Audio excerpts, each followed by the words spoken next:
Hey there, toy collector friends and Transformers fans alike. This is the time-travelling toy collector welcoming you to my latest video, doing a Robo reflection on Generation 1 Optimus Prime.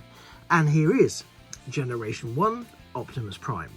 The original leader of the Autobots, dating back to the mid-1980s, and boy was this a find. This was a toy that really, if you like, following my collection of the Dinobots, this became next on my list.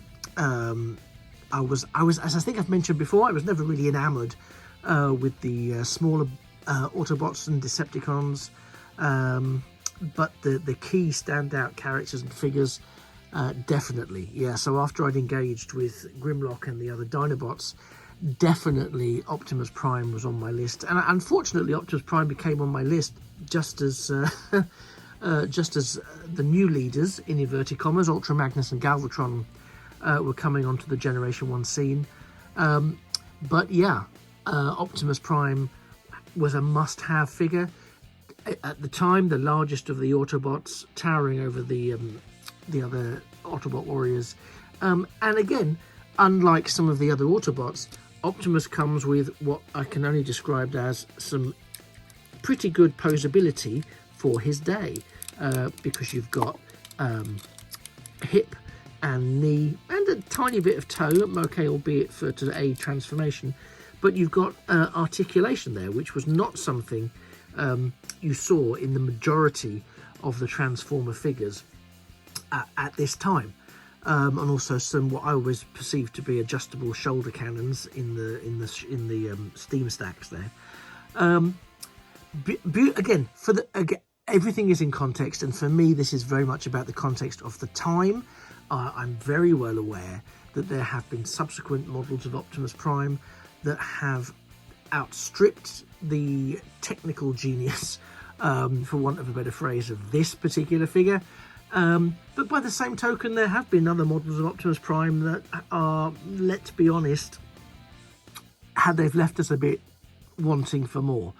This, for me, as a snapshot of 80s playability, is fantastic. And when you also think about some of the scrapes that people, well, let's say people, youngsters probably, would be playing or recreating with Optimus in the 80s, linked directly to the cartoon or to the Marvel comics, then yeah, he's always getting blown up or shot or thrown over by Megatron. And he's very good at doing falling over poses, and sometimes if you get it just right, he'll actually fall over of his own free will, and you never know, that may even happen here. But he was straightforward to transform, which made him a joy to transform. And of course, he was one of the first Transformers to come with a significant accessory, in this case, the trailer section, which in and of itself is a precursor to later base modes and additional play features. So just in the interests of talking this through, I'm going to just remove Optimus Prime, forgive me, leader, and just focus for a second or two on the trailer section. So the trailer section, perfectly scaled to Optimus's cab mode when he's in vehicle mode. I love this because you could fit other vehicles into it. Obviously it was designed for that, but not just that, it also has a lot going for it. So I know I don't usually do on-screen transformations, but I'm just going to do this just to show you the beautiful simplicity of 1980s Transformers, coupled with the fantastic playability that one can get from it. So, you know, here we are. Here we go. Let's just keep him in shot there. So here we have Optimus's trailer section, nicely opened up, with an awful lot going on. You've got, as you can see, this automated defense system here. You've got the arms that will allow him to be worked on for emergency Autobot repairs.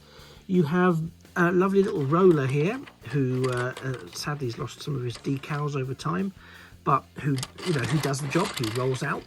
And this feature, a little bit of spring-loaded action here, I believe still works. There you go. So, there's a lot of timeless playability that kicks in here. And Optimus, again, bringing him back into the mix, is very well scaled to this platform. He really lends himself as a figure. Let's pop him here for keeping me in shot as best we can. So as a playset, which was not something you got particularly with Transformers, this for me works particularly well. I'm really pleased with it, and it stood the test of time. This guy's had a lot of hours of playability, and has really demonstrated his durability and resilience over time. Would I recommend him for somebody starting out to be a toy collector or a Transformers collector? Yes. I mean, this is Optimus Prime. You need a Generation 1 Optimus Prime in your collection if you are seriously calling yourself a toy collector. Something else I don't do very often is show you the key sort of hero transformation. But I'm going to do it for Optimus because he can. But before I do, a couple of points to note. This is the real downside to 1980s Transformers, is you've got a whole clear plastic, clear plastic you can see straight through into the void that is nothingness. And there's nothing here. There's no built-in technological engineering wizardry to give him a backpack. And we didn't really have third-party providers coming along to help us out with that back in the 80s. So good old Optimus was left to sort of kind of fend for himself a bit there. But what I am going to do very quickly is show, just for the sake of simplicity, show how easy it is, as he keeps jumping in out of focus as I move him about like this. Apologies. But I'm just going to I'm taking off his fists, I'm rotating his head, I'm moving his arms around as such, clipping these into place here. They tab in quite neatly and snugly, moving his legs back into position there, pulling forward his toes, which are still quite stiff by the way, and boom, here we have Optimus Prime. I'm going to pick his fists up so they don't go missing, in cab mode, in his cab mode. In fact, let's swap him out for Roller for now. So the cab mode, let's be honest, it's iconic. It's immediately recognisable. We've got a new Transformers film currently slated to be returning in 2022, I think it is, Rise of the Beasts, and there's some leaked set footage of Optimus Prime appearing again, and in the instantly recognisable 1980s cab mode, which I for one am an advocate for. But this is a great toy. It's got great playability. Ease of transformation is second to none. And it's a convincing transformation. When he's a robot, he's a robot. Now, what I also tend to do is I tend to stick the fists in there so they don't go astray. And with the transformation, it does mean that they're sealed into the cab.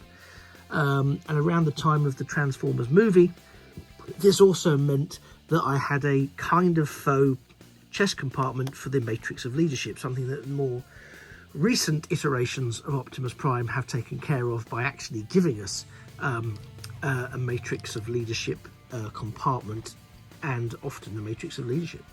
But you can see how self-contained this base is. There's movability, there's huge amounts of playability, even now.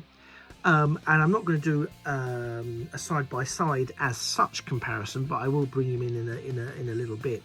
But even the Kingdom, War for Cybertron Kingdom Optimus Prime, models this almost identically. I know that the War for Cybertron range is very G1 centric and reflective of that, and I think that's great. It's a winner for me, certainly. But it really captures, and I think this is why it's reignited a love of and a renewed enthusiasm for collecting modern Transformers pieces, is because so many of them are evocative of the 80s, when really Transformers has never been higher, probably in terms of cultural significance as a toy, but also in terms of a core piece of toy line that resonates with so many.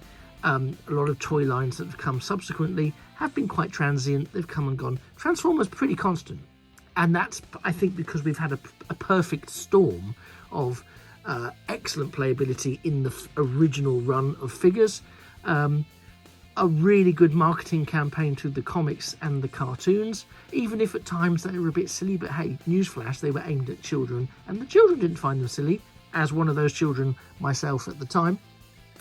So I think it's right and proper that as the wheel has turned, we now are seeing more of the same style of Transformers coming back into circulation, and are being warmly received by reviewers and collectors alike. So with a little bit of Transformers magic, here he is back in robot mode again, to spare you me changing him yet again, side by side with his base mode. And frankly, this is an epic toy. I did mention earlier on, so I'm just going to bring in Kingdom Optimus Prime, so you can see the classic design has been reinitiated. I mean, yes, they've dealt with quite a bit of the engineering issues that perhaps were less sophisticated way back when with the original Optimus Prime toys, and that also includes, of course, making sure that the back is a sealed entity. I mean, is it perfect? Is it ideal? Could it ever really be, I wonder? I don't know what a perfect, ideal one would look like, but is it tidy? Is it neat? Does it make him look like the true Autobot leader that we know? Absolutely. And the styling is very, very, very good and very close to our Generation 1 memories of the cartoon, something that was based upon, of course, our Generation 1 figure. So in terms of the transition and the toys of the line, as it were, Kingdom Optimus is very clearly the great-great-grandson, perhaps, of Generation 1 Optimus. So thank you, Kingdom Optimus. You can leave us for now. So here he is. Yeah, this has been a Robo reflection on what I think is one of the better, if not one of the very best, G1 toys from the Transformers range, purely in terms of playability, purely in terms of encouraging our imagination, and of course in terms of giving us hours, yes, in the 80s, hours of play. But you know what? There's not many toys from the 80s, or toy lines from the 80s, that can say they've stood up to hours of play and still look like this. Yep, some of his decals have disappeared over time, and I might need to get an order into Toy Hacks. That doesn't bother me too much. The trailer is in excellent condition, and it's so nice to still be able to have so much of his accessories in play.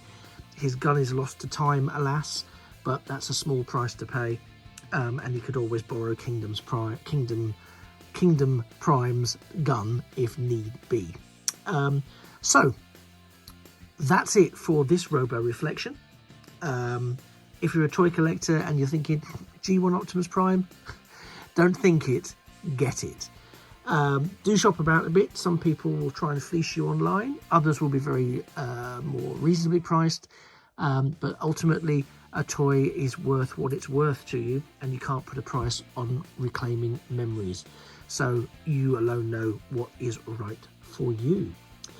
If you found this of any interest and you want to see some more of my toy photography, then you can follow me on Instagram at the Time Travelling Toy Collector. If you found this a bit fun, a bit interesting, a bit quirky, or a bit of a way to spend 10 minutes or so, then please hit that cheeky thumbs up. Let me know you liked it. You can let me know also by subscribing to the channel. There will be more Robo reviews. There'll also be some more Robo reflections. There'll also be some looking at starships, some looking at other toys, whether it's Star Wars, Doctor Who, more Transformers, you name it, we'll probably be looking at it in the fullness of time. If you want to share the videos, by all means do. The more people that get to see them, the more I'll think there's some interest, and the more I'll make. And the more tailored they can be to what people want to see or talk about or discuss.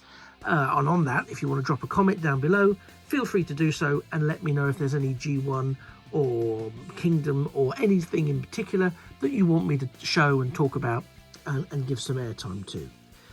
In the meantime, I have been the Time Travelling Toy Collector, and I will sign off for now. But remember, please, that a thing of beauty is a toy forever. Take care, and I'll leave you with some gallery shots from Optimus Prime and my Instagram account. Bye-bye for now.